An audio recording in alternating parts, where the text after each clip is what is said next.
வங்காளகதம் மகா சமுத்திரத்துல மேற்கு திசையில குபேர தீரம் இருக்கு, கிழக்கு திசையில கராளி தீரம் இருக்கு.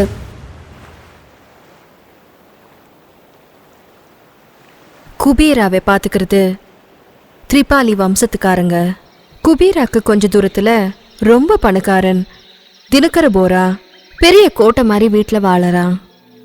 அவனுக்கு தங்க சிலைகளை, ரத்தின சிலைகளை, ரொம்ப விலைவாசியான பொருட்களை சேர்க்கறது ரொம்ப பிடிக்கும். ஒரு ரூம் பூரா அந்த மாதிரி பொருட்களை சேர்த்து நேரம் கிடைச்சப்போ எல்லாம் அதை பார்த்து ரசிக்கிட்டே இருப்பா. தினகர் போரா பொண்ணு சுந்தரி ரொம்ப நல்லவ, அழகானவ. ஆனா அவளுக்கு அப்பானா ரொம்ப பயம். அப்பா பேச்சுக்கு எதிர் பேச்சு பேச மாட்டா. இது இப்படி இருக்கும்போது குபேரா கரையோரமா இருக்கிற கிராமத்துல அமாவாசை வந்தா யாராவது ஒருத்தர் காணாம போயிடுவாங்க. சின்னவங்க பெரியவங்க, ஆண் பெண், தாத்தா பாட்டின்னு வித்தியாசம் இல்லாம ஒரு வாட்டி ஒருத்தரை தூக்கிக்கிட்டு போயிடுவாங்க. இந்த பிரச்சனை கிட்டத்தட்ட 1000 வருஷமா போயிட்டே இருக்கு. கொஞ்சம் பேர் பறக்கிற பிசாசி தூக்கிட்டு போகுதுன்னு, இன்னும் கொஞ்சம் பேர் யாரோ சூனிய செய்யற மாந்திரிகன் தூக்கிட்டு போய் நரபலி கொடுக்கறான்னு ஒருத்தர் ஒரு விதமா பேசுவாங்க. உண்மை என்னன்னு யாருக்குமே தெரியாது. அதனால வடக்கு தேச தீர பிராந்தம் எல்லாமே அமாவாசை ராத்திரி நிசப்தமா மாறிடும். குபேராக்கு ரொம்ப தூரத்துல காட்டுக்கு பக்கத்துல இருந்த மலையில பெரிய மலைக்கு மேல ஒரு சின்ன குளம் இருக்கும். அத 2 பிசாசுங்க காவல் காக்குது. தெரியாம அங்க யாரு வந்தாலும் அவங்கள கொன்னு குளத்துக்குள்ள தூக்கி போட்டுடும்.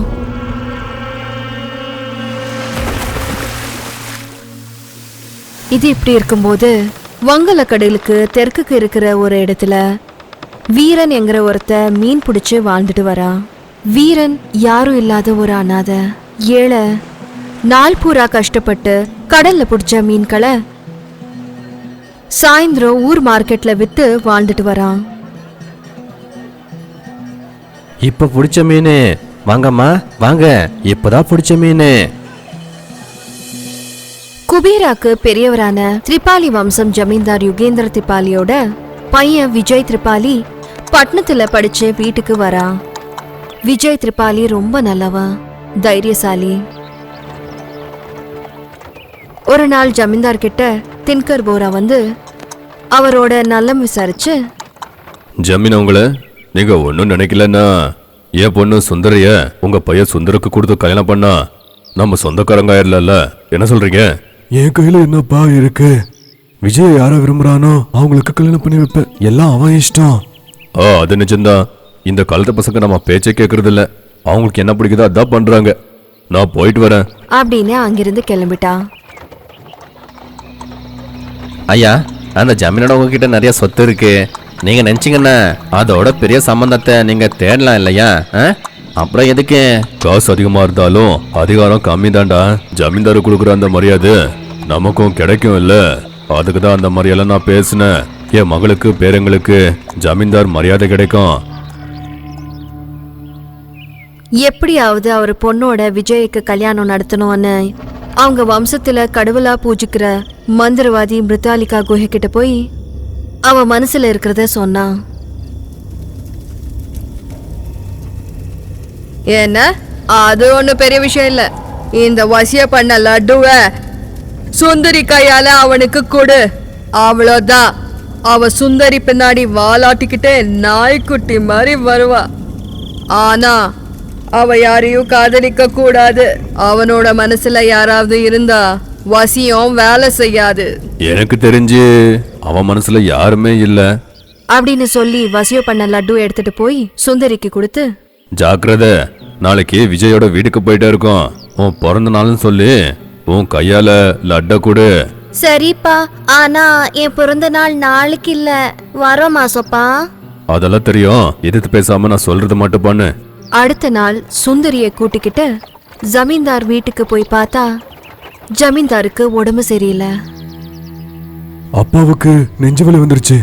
அதுக்குதான் ஆஸ்தானத்தோட மந்திரவாதி வைத்தியர் ஆன ஸ்ரீபாதாவை கூப்பிட்டு வைத்தியம் பார்த்துக்கிட்டே இருக்கோம். வசியம் பண்றதுக்கு இது சரியான நேரம் இல்லைன்னு நினைச்சா. அதுலயும் ஸ்ரீபாதா மாதிரி ஒரு தாந்திரிக முன்னாடி ஒண்ணுமே பண்ணக்கூடாதுன்னு. ஏன்னா ஸ்ரீபாதாவுக்கு தெரியாத வித்தையே இல்ல. இப்ப அந்த மயக்கத்தில் லாட்ட இவனுக்கு கொடுத்தோம்னா ஷீபாதா கிட்ட மாட்டிப்போம் அப்படின்னு நினைச்சு ஜமீன்தாருக்கு ஆரோக்கிய பத்திரம்னு சொல்லி பொண்ணை கூட்டிக்கிட்டு வரும்போது, போரா, நேத்து என் மக காதலிச்ச பொண்ணு பட்டணத்துல இருந்து கூட்டிட்டு வந்தா. அவ தனியா இருக்கா, அப்பா அம்மா இல்லாத அனாதை. சீக்கிரமா அவங்க கல்யாணத்தை பண்ணலான்னு நினைச்சுக்கிட்டே இருக்கோம். அதுக்குள்ள இப்படி ஆயிடுச்சு. நாளைக்கு ஸ்ரீபாத குருவோட ஆசிரமத்துக்கு போய் கொஞ்ச நாட்கள் அருவிக்கு கீழே உக்காந்து குண்டலினி தவத்தை பண்ணா நான் குணமாயிருவேன்னு சொன்னாங்க. பெண்கள் ஆசிரமத்துக்கு வரக்கூடாதுங்கிறதுனால தயவு செஞ்சு கொஞ்ச நாட்கள் என் மருமக சுவர்ணாவ உங்க பொண்ணு கூட சேர்ந்து உங்க வீட்டுல இருக்க சொல்லுங்க. நாங்க ஆசிரமத்துக்கு போயிட்டோம்னா அவளை பாத்துக்கங்க, யாருமே இருக்க மாட்டாங்க. உங்க அம்மா கூட சேர்ந்து இருந்தா அவ கொஞ்சம் நல்லா இருப்பா. அதுக்கு என்ன, இன்னிலிருந்து சுவர்ணா கூட ஏன் பொண்ணுதான். நீங்க கவலைப்படாம ஆசிரமத்துக்கு போய் ஆரோக்கியமா திரும்பி வாங்க அப்படின்னு போய் பாசம் காட்டி அவங்களோட சுவர்ணாவை கூட அவங்க வீட்டுக்கு கூட்டிட்டு போனா. அப்பாவுக்கு வைத்தியம் செய்ய மகிமை உள்ள சித்திரக்கூட்ட அருவிக்கு 3 பேரும் போனாங்க. அடுத்த நாள் தென்கர் போரா ஒருத்தனே மிருத்தாலி குகைக்கு போய் நடந்ததெல்லாம் சொல்லி, அவன் மனசுல சுவர்ணாங்கிற ஒரு பொண்ணு இருக்கா. அப்படின்னா நீ கொடுத்த மயக்கத்தில் அந்த லட்டு வேலை செய்யாது. அவன் என் பொண்ணை கல்யாணம் பண்ணிக்க வழி இல்லையா? இருக்கு, ஆனா 108 நாள் அந்த காதலர்களை தூர வைக்கணும். அப்படின்னா 108 நாள் ஒருத்தர் முகத்தை ஒருத்தர் பார்த்துக்காம, ஒருத்தர் பேச்ச ஒருத்தர் கேட்காம செஞ்சா அவனுக்கு அந்த பொண்ணு மேல இருக்கிற காதல் குறைஞ்சிடும். அப்போ வசியம் வேலை செய்யும். அதுக்கு பதிலா அந்த பொண்ணை கொன்னுடலாம்ல. அந்த பொண்ணு உயிரோடவே இருக்கணும். ஆனா 108 நாள் விஜய்க்கு தூரமா இருக்கணும். சுவர்ணாவை கொன்னுட்டு பொணத்தை ஒளிச்சு வச்சா சுவர்ணாவை தேடி விஜய் ஸ்ரீபாதா கிட்ட போவான். ஸ்ரீபாதா கிட்ட இருக்கிற சக்தியால சுவர்ணாவோட ஆத்மா தெரிஞ்சிடும். அவ செத்த விஷயம் அவனுக்கு தெரிஞ்சு போயிடும். சுவர்ணா செத்த விஷயம் விஜய்க்கு தெரிஞ்சா அவ மனசு உடைஞ்சிடும். மனசு இல்லாதவன் மேல வசியம் வேலை செய்யாது. அப்புறம் எப்படி ககோலா ஸ்ரீபாதாவுக்கு கூட கிடைக்காம சுவர்ணாவை 108 நாள் எப்படி மறைச்சு வைக்கிறது? இன்னைக்கு அமாவாசை, நாளைக்கு ராத்திரி நீ ஜலகம் மலைக்கு போய் நீ தாத்தா கொள்ளு தாத்தா பண்ண மாதிரி ஜலக்கண்ணிக்கு ரத்தத்தை கொடுத்து தங்கத்தை எடுத்துக்கோ. அதுக்குள்ள நான் கால சர்ப்ப தந்தத்தை பண்ணி சர்ப்பமணிய அடியற போ. அமாவாசை ராத்திரி குபேரா கரை எல்லாமே நடமாட்டம் இல்லாம நிசப்தமா இருக்கு. எங்கத்துல இருந்தோ சின்ன குழந்தை அழுகிற சத்தம். தூரத்துல காத்துல பிறந்துக்கிட்டே ஒரு பேய் சின்ன குழந்தைய தூக்கிட்டு போகுது.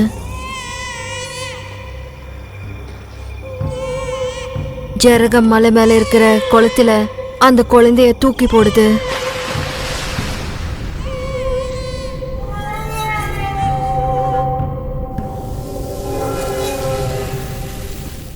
அடுத்த நாள் ராத்திரி ஊருக்குள்ள எல்லாரும் தூங்கும்போது தென்கர் போரா கழுத்துல ஜலக்கண்ணி எந்திர சக்கரம் இருக்கிற மாலைய போட்டுக்கிட்டு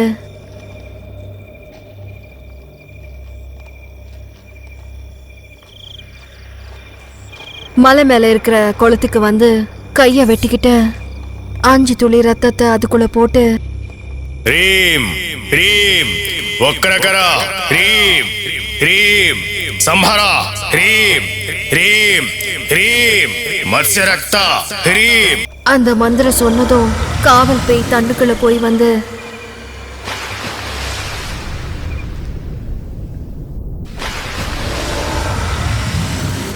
தங்க முட்டைய அவனுக்கு கொடுத்தது.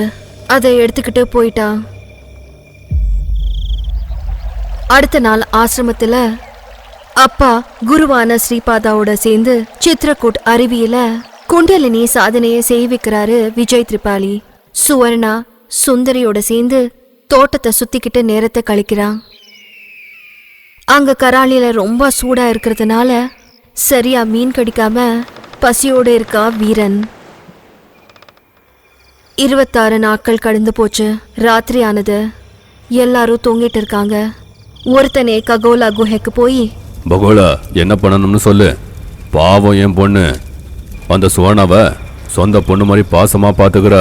சுவர்ணா இருக்கிற இடம் எந்த மந்திரத்துக்கும் தெரியாம இருக்க அவ கைக்கு இந்த தாயத்தை கட்டு. கொன்னுட்டு இந்த தாயத்தை கட்டினா சரியாயிடும்ல? முட்டாள், மந்திரம் சரீரத்துக்கு தான், ஆத்மாவுக்கு இல்ல. அப்படியே இந்த சர்ப்பமணிய அவளை முழுங்கவை, அப்போ அவளோட ஆத்மா அவ சரீரத்திலேயே இருக்கும். அத எங்க ஒளிச்சு வைக்கிறது? குகையில ஒளிச்சு வைக்கட்டுமா? சுவர்ணா பூமியில எங்க இருந்தாலும் ஸ்ரீபாதாவோட நாகசக்தி கோல் வாசம் பிடிச்சு தேடி வந்துடும். அதனால சுத்ர மந்திரம் எழுதின இந்த பெட்டியில போட்டு கடலுக்குள்ள தூக்கி போடு. சரி சரி, நீ சொன்ன மாதிரியே பண்ற. அப்படின்னு வீட்டுக்கு போய் இதையெல்லாம் சுந்தரிக்கு சொல்லாம ஸ்வீட்டுக்குள்ள சர்ப்பமணிய வச்சு,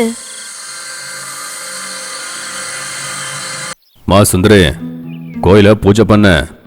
சீக்கிரமா சுவர்ணாவுக்கும் விஜய்க்கும் தடங்கள் இல்லாம கல்யாணம் நடக்கணும்னா இந்த தாயத்தை உன் கையால அக்காவுக்கு கட்டி பிரசாதத்தை சாப்பிட சொல்லு. சரிப்பா, இப்பவே சுவர்ணா அக்காவுக்கு பிரசாதம் கொடுத்து தாயத்தை கட்டுற. சரி, ஒன்னு மறந்துட்டேன். அந்த பிரசாதத்தை பல்லுக்கு படாம சாப்பிட சொல்லு, பூசாரி சொன்னாங்க.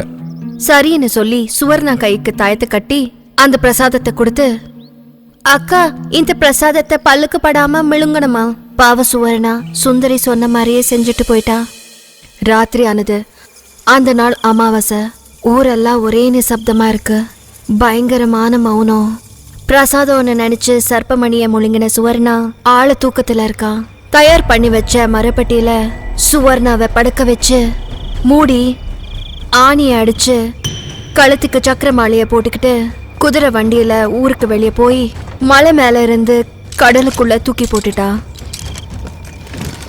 சுவர்ணா வயிற்றுக்குள்ள சர்ப்பமணி இருக்கிற வரைக்கும் அவ சாப்பாடு தண்ணி இல்லாம இருந்தாலும் உயிர் போகாது. ஏன்னா சர்ப்பமணி ஆத்மாவை உடம்புக்குள்ளேயே இருக்க வைக்கும். அவ கைக்கு கட்டின தாயத்தால எந்த மந்திரத்தாலையும் சுவர்ணாவை கண்டுபிடிக்க முடியாது. மணியால அப்பப்போ பெருசா சீரற சத்தம் சுவர்ணா வயிற்றுக்குள்ள இருந்து கேட்கும். வயிற்றுக்குள்ள இருக்கிற மணியால அவளுக்கு பழசு மறந்துடும். இப்படி விஜய் கிட்ட இருந்து சுவர்ணாவை 108 நாள் தூரம் பண்ணா போதும். அவ மனசுக்குள்ள சுவர்ணா மேல காதல் கற்பூரம் மாதிரி கரிஞ்சு போயிடும். அப்போ நாங்க சுந்தரி கையால வசியம் செய்யலாம். உன் பொண்ணு ஜமீன்தாரம்மா ஆயிடுவா. பாவ சுவர்ணா கடலுக்குள்ள மிதந்துக்கிட்டே அலைகள அடிச்சுக்கிட்டு போறா. அடுத்த நாள் சுந்தரி எந்திரிச்சதும் சுவர்ணா ரூமுக்கு போய் பார்த்தா அவ அங்க இல்ல. வீடு பூரா தேடினா சுவர்ணா அங்க இல்ல. உடனே போய் அப்பாவுக்கு சொன்னா. தின்கர் போரா ஒன்னும் ஆகாத மாதிரி சுவர்ணக்காக ஊரெல்லாம் தேடி, அமாவாசை ராத்திரி நம்ம ஊர்ல காணாம போறது சகஜம்தானே. பாவம் இந்த வாட்டி சுவர்ணாவை தூக்கிட்டு போட்டாங்க போல அப்படின்னு சுந்தரியோட ஊர்ல எல்லாரையும் நம்ப வச்சான். அங்க வீரனோட நிலைமை சரியாவே இல்ல. மீன் கிடைக்காம கையில காசு இல்லாம பசியில தவிச்சுக்கிட்டு படுகல மீன் பிடிக்க முயற்சி பண்றான். ஆனாலும் பிரயோஜனமே ஆகல. ச்சே, ஒரு வாரமா ஒரு மீன் கூட கிடைக்கல. கடல்ல மீன் இருக்கா இல்லையா? வீட்டில் எல்லாத்தையும் அடமானம் வச்சுட்டேன். இன்னைக்கு மட்டும் எனக்கு மீன் கிடைக்கல. தூக்கு போட்டு சாக வேண்டியதான். நமக்கு மீன் பிடிக்கிறத தவிர ஒண்ணுமே வராதே. ஐயோ அப்படின்னு நினைச்சு கிழக்கு பக்கம் படகை திருப்பினா. அப்படியே போயிட்டு இருக்கும்போது ஒரு தீபம் தெரிஞ்சது. அதோட பேரு பிச்சு தீபம். அந்த தீபத்துல படகை நிறுத்தி வலைய போட்டா. ஏதோ கிடைச்சது. ரொம்ப பாரமா இருக்கு. அவ பலத்தை எல்லாம் போட்டு இழுத்துட்டு இருக்கா. இவ்வளோ பாரமா இருக்குண்ணா, கண்டிப்பா பெரிய மீன் தான் இருக்கும். எனக்கு ஒரு பிடித அப்படின்னு சந்தோஷமா வலைய திறந்து பார்த்தா அதுல மீன் இல்ல. ஏதோ ஒரு ஜாடி இருக்கு. அது கூட ரொம்ப சின்னது. என்ன இது, இவ்வளோ சின்ன பாத்திரம் அவ்வளோ பாரமா இருக்கு? அப்படின்னு நினைச்சு அதை கரைக்கு எடுத்துட்டு போய் திறந்து பார்த்தா அதுக்குள்ள இருந்து ஆத்மா வெளியே வந்து, ஐயா, இவ்வளவு வருஷத்துக்கு அப்புறம் வெளியே வந்திருக்க. உனக்கு என்ன வேணும் சொல்லு. ஏ பேய், உனக்கு ஏன் வேலை தான் கிடைச்சதா? மீன் கிடைக்காம அழுதுகிட்டே இருந்தா உனக்கு என்ன வேணும்னு கேட்டே இருக்கேன். எனக்கு மீன் வேணும், கிடைக்குமா? சரி, அதே இடத்துல திருப்பி வலைய போடு, உனக்கு பெரிய மீன் கிடைக்கும். அப்படின்னு வலைய போட்டு பார்த்தா ஏதோ கிடைச்சது. ரொம்ப பாரமா இருக்கு. வெளியே எடுத்து பார்த்தா இன்னொரு ஜாடி. கரைக்கு எடுத்துட்டு வந்து மூடி திறந்து பார்த்தா இன்னொரு ஆத்மா. அம்மா, 100 வருஷமா ஜாடிக்குள்ளேயே இருக்க. வெளியே எடுத்ததுக்கு நன்றிடா தண்டனக்கா. ஐயோ, என்னடா இது இப்படி ஆயிட்டு போச்சு. யாரும் வரத இடத்துல வலைய போட்டேன், நிறைய மீன் கிடைக்கும்னு பார்த்தேன். எப்படி அந்த பேயெல்லாம் வந்துச்சு? கவலைப்படாத, இந்த வாட்டி உனக்கு பெரிய மீன் கிடைக்கும். போ, திரும்பி அங்கேயே வலைய போடு. ஒண்ணுமே பண்ண முடியாம திரும்பவும் வலைய போட்டான். இந்த வாட்டி கூட ஜாடிதான் கிடைச்சது.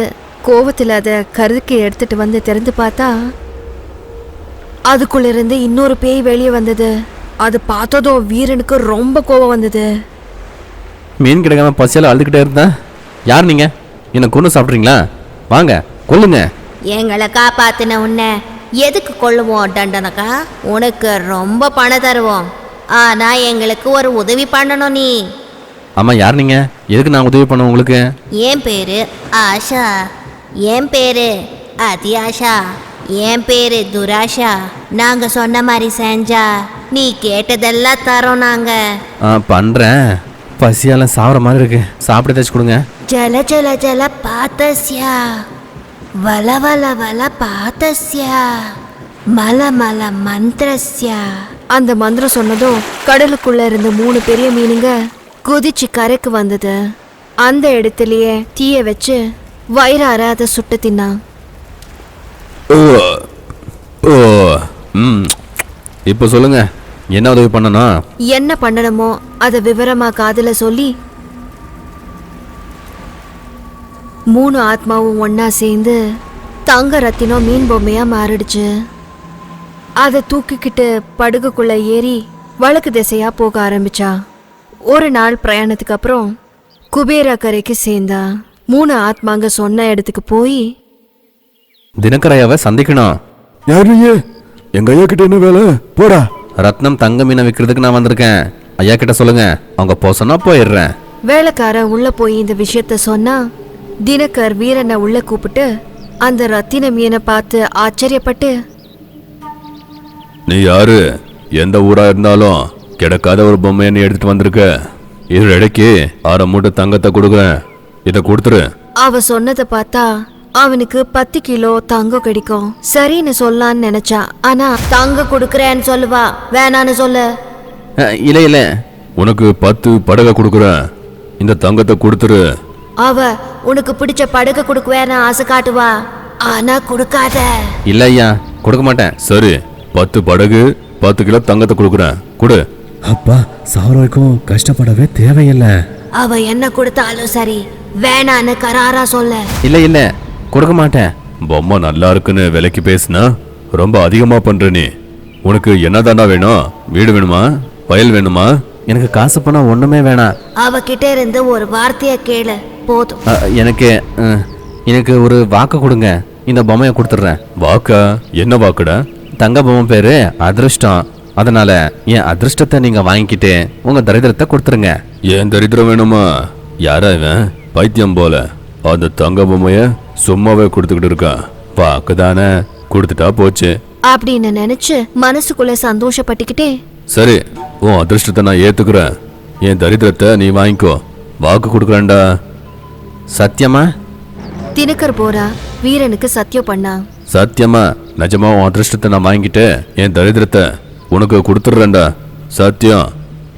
அந்த வார்த்தை சொன்னதும் தங்க ரத்தினம் மீன் பொம்மையில இருந்து 3 ஆத்மாங்க யாருக்கு தெரியாம பறந்துகிட்டே ஜரகம் மலையில இருக்கிற குளத்துக்கு போய் சிறை செஞ்சிருந்த ஜலக்கண்ணிக்குள்ள போயிடுச்சு. காவல் காக்கிற பேய்ங்க எரிஞ்சு போச்சு. அவ அறையில ரகசியமா ஒளிச்சு வச்ச ஜலக்கண்ணி சக்கரம் ஒடிஞ்சு போச்சு. இதெல்லாம் ஒண்ணு தெரியாத தினகர் அந்த தங்க மீன் பொம்மையை எடுத்துக்கிட்டு அவ அறைக்குள்ள வச்சுக்கிட்டான். காலி குட்டையோட வீரன் படகு ஏறி கராலிக்கு போனான். கடலுக்குள்ள இருந்து ஜலக்கண்ணி வந்தான். அதோட 3 ஆத்மாங்க வெளியே வந்து, உன்னோட உதவிய மறக்க மாட்டேன்டா தண்டனக்கா. என்ன அவகிட்ட இருந்து காப்பாத்துன.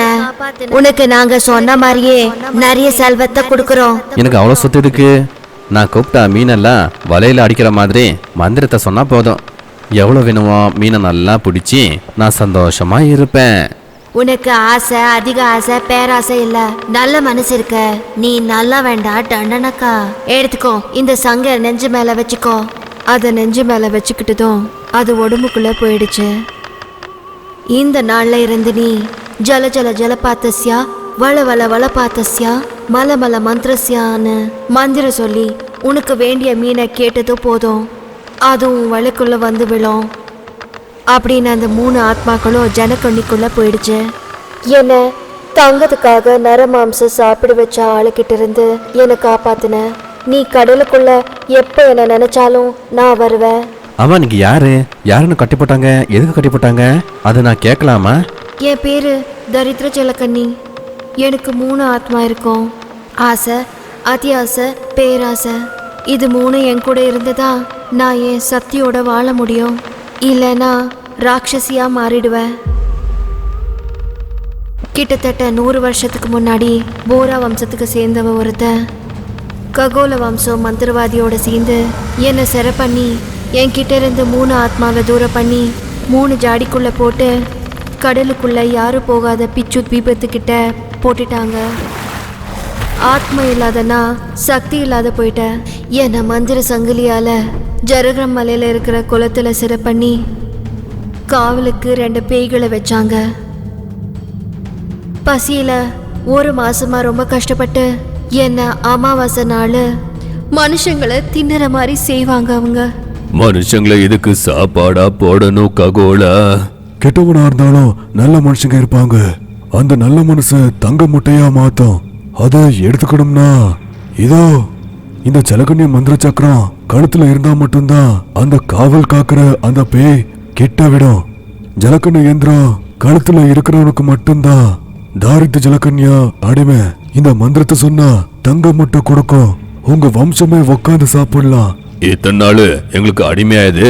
இந்த மந்திர சக்கரத்தை கழுத்துல போட்டவன் ஒரு பொண்டாட்டி ஒரு பிள்ளைய மட்டும்தான் பெத்து இருக்கணும்.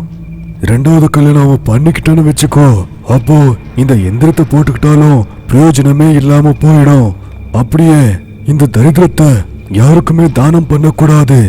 என் தரித்திரத்தை நான் உனக்கு கொடுக்கறேன்னு வாயால சொல்லிட்டேன்னா இந்த ஆத்மாக்களுக்கு சுதந்திரம் கிடைச்சிடும். நீ சொல்றது கேட்டுக்கிட்டு இருந்தாலே மனசுல சொல்ல வேணும்னு பயமா இருக்கு. நீ இந்த வார்த்தை எனக்கு சொல்லாம இருந்திருந்தா நல்லதா போயிருக்கும். ஒருவேளை ராத்திரியில தொங்கிக்கிட்டே இருக்கும்போது சொல்லிட்டேன்னா ஜாக்கிரதையாரு, அந்த வார்த்தை உன் வாயில வரக்கூடாது. சரி சரி, இத எனக்கு அப்புறம் வரவங்களுக்கு நான் சொல்ல மாட்டேன். அப்படி நான் கொடுக்கற தங்க முட்டையால அந்த தினகர போரா வம்சத்தாளுங்க குபீர கரையிலேயே ரொம்ப பணக்காரங்க ஆனாங்க. இவ்வளவு வருஷத்துக்கு அப்புறம் உன்னால எனக்கு விடுதலை கிடைச்சது. நான் வரணும்னா இந்த மந்திரத்தை சொல்ல. ரத்னால மத்யா ரம் ரம் ஷ்ரம், ரங்குல மத்யா ரம் ரம் ஷம், 3 ஆத்மா மத்யா ரம் ரம் ஷ்ரம் அப்படின்னு சொல்லி மறைஞ்சு போயிட்டா. வீரன் அவனோட ஊருக்கு போயிட்டான். ஜல ஜல ஜல ஜல பாத்தஸ்யா, வல வல வல வல பாத்தஸ்யா, மல மல மல மல மந்திரஸ்யா. தினமும் அவனுக்கு வேண்டிய மீன்களை கேட்டதும் மந்திரம் சொன்னதோ வேண்டிய மீன் வலைக்குள்ள வந்துடும். அதை வித்து தினமும் ஒரு தங்க நாணயம் சம்பாதிப்பான். இது இப்படி இருக்கும்போது அங்க ஜமீன்தார் யுகேந்தர் ஆரோக்கியம் முழுசா சரியாயிடுச்சு. விஜய் தினகர் போரா வீட்டுக்கு போய் சுவர்ணா பத்தி கேட்டா. தினகர் அமாவாசை ராத்திரி இருந்து சுவர்ணா இல்லைன்னு சாட்சி வேணும்னா ஊருக்குள்ள எல்லாரையும் கேட்கலான்னு போய் சொல்ல. சுந்தரி கூட அப்பா சொன்னது நிஜம்னு சொன்னதும் என்ன செய்யணும்னு தெரியாம விஜய் உடனே ஸ்ரீபாதா குருக்கள் கிட்ட போய் தினகர் போரா சொன்னதெல்லாம் சொல்லி, எனக்கு அந்த தினகர போரா மேல சந்தேகமா இருக்கு. ஆனா என்ன பண்றது, நீங்க எப்படியாச்சு சுவர்ணாவை கண்டுபிடிச்சிட்டாங்க. குரு ஸ்ரீபாதா அவங்க தன்னோட நாகமந்திர கோலை மேல தூக்கி மந்திரம் சொன்னதும் சர்ப்ப காலாமுகி நேத்திர திக்சூச்சி துவாரம் தர்ப்பண தர்சனம் கரம் கிரேம் கரம். கண்ணாடிக்குள்ள கருப்பான புகை. அஞ்சலத்துக்கு கிடைக்க மாட்டேங்கிறா. அப்படின்னா செத்துட்டல சுவர்ணா. செத்த கண்ணாடியில ஆன்மா தெரியும். ஆன்மாவை நாம ஆவாகனம் பண்ணி எப்படி செத்தான்னு நாம தெரிஞ்சுக்கலாம். ஆனா கண்ணாடியில ஆன்மா தெரிய மாட்டேங்குது. அப்படின்னா சுவர்ணா சாகல, உயிரோட இருக்கா. இப்போ என்ன பண்றது குரு? சுவர்ணாவை கண்டுபிடிக்க முடியாதா? என் நாகமந்திர தண்டத்தால சுவர்ணா பூமி மேல எங்க இருந்தாலும் கண்டுபிடிக்கலாம். அப்படின்னு மந்திரன் படிச்சதும் சர்ப்ப காலாமுக்கி பிரவத் வஸ்து திக்சூச்சி சூர தர்ஷனம் கரம் கிரீம் கரம்.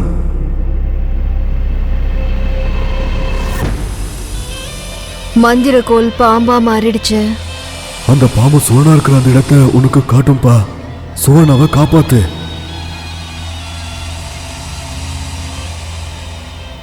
அந்த பாம்பு பின்னாடியே போனா விஜய். நாட்கள் போயிட்டே இருந்தது. அங்க கராலில வீரன் நல்லா சம்பாதிச்சா. கொஞ்சம் வீட்டிற்கு சாமான் கூட வாங்கினா. கடல் கரையில நடக்கும்போது அங்க கூட்டம் சேர்ந்தது பார்த்து அங்க போய் பார்த்தா பெரிய பெட்டி இருந்தது. பொட்டியில் என்ன இருக்குன்னு எனக்கு தெரியாது. மீன் பிடிக்க போகும்போது நடுக்கடல்ல மிதந்துக்கிட்டே இருந்துச்சு. வைரம் இருக்கா தங்கம் இருக்கும், இல்லைன்னா வெறும் பெட்டியும் யாருக்கு தெரியும். 25 தங்கத்தை கொடுத்தா நான் உனக்கு கொடுத்துட்றேன். காலையில இருந்து இங்கே இருந்து பார்த்துக்கிட்டே இருக்கேன்.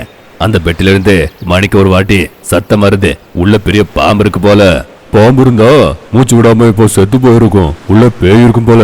ஆமா ஆமா, அதுல தங்கமெல்லாம் இருந்துச்சுன்னா அவன் எதுக்கு விற்பான்? கண்டிப்பா பேய் இருக்கும், இல்லைன்னா காலியா இருக்கும். வெறும் பெட்டியை 25 நாணயத்தை கொடுத்து யாருமே வாங்க மாட்டாங்க. இதையெல்லாம் கேட்ட வீரனுக்கு சிரிப்பு வந்தது. அவனுக்கு கடலுக்குள்ள ஜாடி கிடைச்ச மாதிரி இவனுக்கு மரப்பெட்டி கிடைச்சிருக்கேன்னு நினைச்சு, ஒருவேளை பெட்டியில பேய் இருந்துச்சுன்னா நாம பார்க்காத பேயா? காலியா இருந்தா துணியை வச்சு பீரா மாதிரி பயன்படுத்துறேன் அப்படின்னு நினைச்சு 25 தங்க காசை கொடுத்து அந்த பெட்டியை வாங்கி வீட்டுக்கு எடுத்துட்டு போய் திறந்து பார்த்தா அதுக்குள்ள நினைவில்லாத ஒரு பொண்ணு இருக்கிறா. ரொம்ப நாளா சாப்பாடு தண்ணி இல்லாம மயங்கி விழுந்திருக்கா. நாடி பிடிச்சு பார்த்தா உயிரோட இருக்கா. மூஞ்சிக்கு தண்ணி தெளிச்சு அவளை கட்டில படுக்க வச்சு குடிக்க தண்ணி கொடுத்தா. கொஞ்சம் நினைவுக்கு வந்து கண்ணை திறந்து, பசியா இருக்கு, சாப்பிட ஏதாவது கொடுங்க அப்படின்னு அப்பாவியா கேட்டதும் தனக்குன்னு யாரும் இல்லாத வீரனுக்கு தங்கைய பார்த்த மாதிரி இருந்தது. சூடா சமைச்சு கொடுத்தான். ஒரு நாள் கழிச்சு முழுசா நினைவு வந்தது சுவர்ணாவுக்கு. ஆனா அவளுக்கு எதுவும் ஞாபகம் இல்ல. அவ பேரு கூட ஞாபகம் இல்ல. அதன தங்கச்சி, உன் பேர் கூட உனக்கு தெரியாதா? ஆமா, மரப்பெட்டியில உன்னை யாரு மூடி வச்சாங்க? என்னவோ அண்ணன், எனக்கு எதுவும் ஞாபகம் இல்ல. ராத்திரி ஆகுது. 2 பேரும் நல்லா தூங்குறாங்க. வீரனுக்கு திடீரென பாம்பு சீரற சத்தம் கேட்டது. எந்திரிச்சு சுத்தி பார்த்தா அந்த சத்தம் கட்டில் மேல படுத்திருந்த சுவர்ணா கிட்ட இருந்து வருது. போய் அந்த மரப்பெட்டி திறந்து உள்ள சரியா பார்த்தா ஏதோ மந்திரம் எழுதிருக்கு. இதெல்லாம் பார்த்தா இதெல்லாமே சூரிய வேலை போல அப்படின்னு நினைச்சு வீட்டுக்கு 1 மாசத்துக்கு தேவையான பொருட்களை எல்லாம் வாங்கி வச்சு படகுல கடலுக்குள்ள போய் ஜலக்கண்ணிய மந்திரம் சொல்லி கூப்பிட்டா. ரத்னாலமஸ்யா ரம் பிரம் ஸ்ரம் ரங்குலமஸ்யா ரம் பிரம் ஸ்ரம். 3 ஆன்மாவோட மஸ்யா ரம் பிரம் ஸ்ரம். ஜலக்கண்ணிக்கு பெட்டியில் இருந்த பொண்ணை பத்தி சொல்லி, ஆமா, அந்த பொண்ணு யாரு? இதுக்கு மரப்பெட்டியில போட்டு கடல்ல போட்டிருக்காங்க?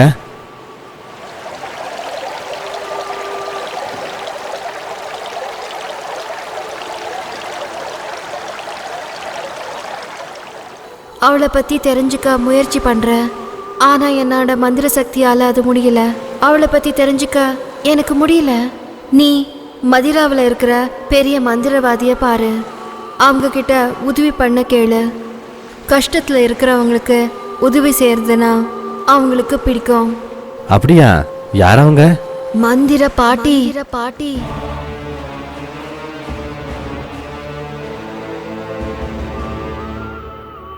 பேதாள சக்தியுள்ள மந்திர பாட்டி. குபேரா கரையில இருந்து வலது பக்கமா போ, மந்திராக்கு போகலாம் அப்படின்னு சொல்லி மறைஞ்சு போயிட்டா. குபேராவிலிருந்து படகு பயணத்தை ஆரம்பிச்சான். இதுக்குள்ள அங்க குபேரால திருக்கர்போரா ஜரகம் மலைக்கு போகலான்னு ரகசிய அறைக்கு போய் பார்த்தா ஜலக்கண்ணி எந்திர சக்கரம் ஒடிஞ்சு போயிருந்தது. உடனே மலைக்கு போய் பார்த்தா பேய் காவல் இல்ல. உள்ள ஜலக்கண்ணி இருக்கிற தடியும் கூட இல்ல. அப்போ உடனே ககோலா கிட்ட போய் நடந்ததெல்லாம் சொல்லி, என்னாச்சு ககோல?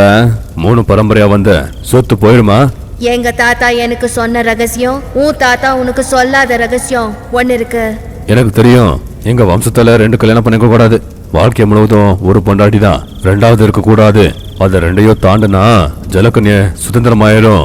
அது மட்டும் இல்ல, எப்பவும் ஜலக்கண்ணி மந்திர சக்கரத்தை போட்டுக்கிறவன் என் தரித்திரத்தை நீ எடுத்துக்கோன்னு சொல்லக்கூடாது.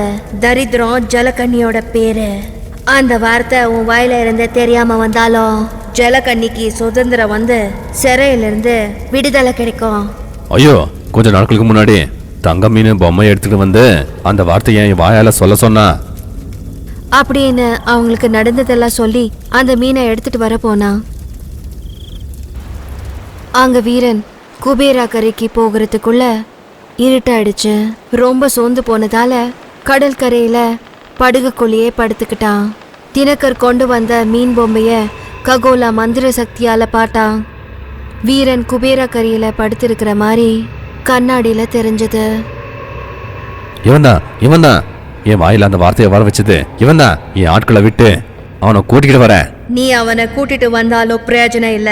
அந்த தரித்திர ஜலக்கண்ணி சொன்ன மாதிரி செஞ்சிருக்காவ. கடல் கண்ணியா கட்டி போட முடியாதா? அவ்வளவு சக்தி என்கிட்ட இல்ல. ச்சே, என் சொத்தெல்லாம் நாசமாக்குன அவனை நான் சும்மாவை விட மாட்டேன் அப்படின்னு அப்போவே வீரனை கொல்ல சொல்லி ஆக்களை அனுப்பினான். அவங்க வீரனை தேடி குபேர கரைக்கு போறாங்க. ஸ்ரீபாதா பாம்பு போற வழியிலே போய் சுவர்ணாவை மலையில இருந்து தூக்கி போட்ட இடத்துக்கு வந்து பாம்பு மந்திர கோலா மாறிடுச்சு. இந்த கடலுக்கு அந்த பக்கமா இருக்கா சுவர்ணா? நான் கடலுக்குள்ள போக முடியாது, என்ன கரைக்கு அந்த பக்கமா கூட்டிட்டு போங்க அப்படின்னு மந்திர கோலா மாறிடுச்சு. அந்த மந்திர கோலை எடுத்துக்கிட்டு கடலை தாண்டது எப்படின்னு, அந்த பக்க கரைக்கு போறது எப்படி அப்படின்னு கரை ஓரமா வரும்போது கடல் கரையில படுத்திருந்த ஒருத்தரை யாரோ கட்டையில அடிக்கிறத பார்த்து அவங்கள அடிச்சு போட்டா விஜய். அங்கிருந்து அவங்க ஓடி போயிட்டாங்க. தலையில அடிபட்டதால வீரனுக்கு அவன் ஊரு பேரு விட்டு எதுவுமே ஞாபகம் இல்லை. என்னை காப்பாத்தினதுக்கு ரொம்ப ரொம்ப நன்றி. ஆமா, யார் அவங்க? எதுக்கு அடிக்கிறாங்க? என்னமோ தெரியல, அவங்கெல்லாம் திருடங்கன்னு நினைக்கிறேன். என் பேரு வீரன், ஊரு கராளி. நான் மீனவன், அவ்வளோ மட்டும்தான் தெரியும். இனி ஒன்றுமே ஞாபகத்துக்கு வரல. சரி சரி, கவலைப்படாத. தலையில அடிபட்டுச்சுல, அதனால எல்லாமே மறந்துட்டு போல. அப்படின்னு அவ யாரு, எதுக்கு இங்க வந்திருக்கான்னு விவரமா சொல்லி, என் சுவர்ணாவை தேட நான் எப்படியாச்சும் அந்த பக்கம் போயாகணும். ஐயோ, அவ்வளோதானே? கடல் டம்ளர் தண்ணி மாதிரி, வாங்க கூட்டிக்கிட்டு போறேன் அப்படின்னு படிகேறி கராலிக்கு போனான். ஆனா தலைக்கு அடிபட்டதால வழி தெரியாம இன்னொரு இடத்துக்கு தப்பா படுகு போயிடுச்சு. விடிஞ்சதோ ரகசியா தீவை சேர்ந்தா. மன்னிச்சிரு நண்பா, எனக்கு ஒன்றும் ஞாபகத்துக்கு வர மாட்டேங்குது. நான் கராளிக்கு பதிலாக வேற எங்கேயோ கூட்டிகிட்டு வந்துட்ட போல. வா, பின்னாடி போயிடலாம் அப்படின்னு திரும்பி போகும்போது மரத்துல இருந்து 2 பேய்ங்க வந்து,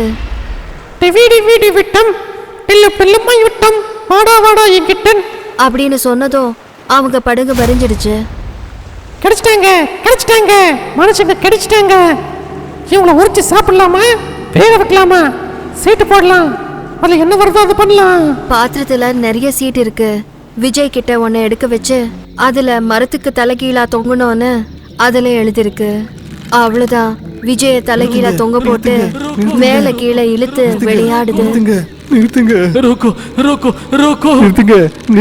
நிறுத்துங்க. வீரனை சீட்டை எடுக்க வச்சா கட்டையால அடிக்கணும்னு இருந்தது. அவ்வளவுதான், 2 கட்டைங்க காத்துல வந்து வீரனை நல்லா அடிக்குது. ஐயோ அம்மா, இதனடா பேய், செத்துருவான் போலயே, நிறுத்துங்கடா. ஒரு அடி நெத்தியில சரியா விழுந்ததும் பழசெல்லாம் ஞாபகம் வந்தது வீரனுக்கு. நிறுத்துங்க. ரத்னாலமஸ்யா ரம் பிரம் ஷம், ரங்குலமஸ்யா ரம் பிரம் ஷம், 3 ஆண்மக்கள் மஸ்யா ரம் பிரம் ஷம் அப்படின்னு கத்திக்கிட்டே மந்திரத்தை படிச்சு ஜலக்கண்ணிய கூப்பிட்டா. ஜலக்கண்ணி வந்து அந்த 2 பேய்களையும் நல்லா அடிச்சு காத்துல தூக்கி போட்டுடுச்சு. அவங்க படக பின்னாடியிலிருந்து வேகமா அவளே நடத்தினா.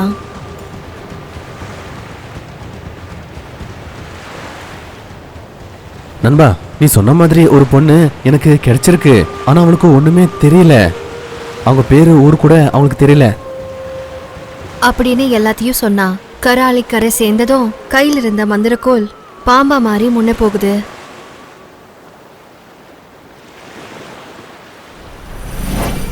அது பின்னாடியே விஜய் போறான். நண்பா, நீ பாதுகாப்பாரு. நான் போய் மந்திர பாட்டியை கூட்டிட்டு வரேன். வீரன் ஜலக்கண்ணியோட மதுரா போய் மந்திர பாட்டிக்கு நடந்ததெல்லாம் சொல்லி கராளிக்கு கூட்டிட்டு வந்தா. வீரனை பார்த்ததும் சுவர்ணா அழுதுட்டே வந்து, அண்ணா, என்னை விட்டு இவ்வளவு நாள் எங்க போன? இவ யாரோ பாம்பு பிடிக்கிறவன்னு நினைக்கிறேன். என்ன சுவர்ணான்னு கூப்பிடுறா, ஏதோ பேசுறான். விஜய், தங்கச்சிக்கு ஒன்னும் ஞாபகத்துல இல்ல. அதுக்குதான் பாட்டியை கூட்டிட்டு வந்திருக்கேன். பாட்டி அந்த பெட்டியில இருந்த மந்திரத்தை படிச்சு, ஓ, ககோல வம்சத்துக்கார புத்திசாலித்தனம் இது அப்படின்னு சுவர்ணா கையில இருந்த தாயத்தை எடுத்துட்டா. தாயத்தை எடுத்ததும் ஆசிரமத்துல இருந்த ஸ்ரீபாதா குருவுக்கு கண்ணாடியில சுவர்ணா பக்கத்திலேயே மந்திர பாட்டி தெரிஞ்சாங்க. ஓ, சூனியக்காரி பாட்டி வந்திருக்கா. இனி கெட்டவங்க தலை உருளாம். மந்திர பாட்டி சுவர்ணாவை தந்திர கோலத்துல படுக்க வச்சு பேதாள பூஜை செஞ்சு, Gabrajama, Gabrajamanju, Gabrajama, Gabrajamanju. Swarna வயிற்றுல இருந்த சர்ப்பமணியை வெளியெடுத்து பஸ்பம் பண்ணிட்டாங்க.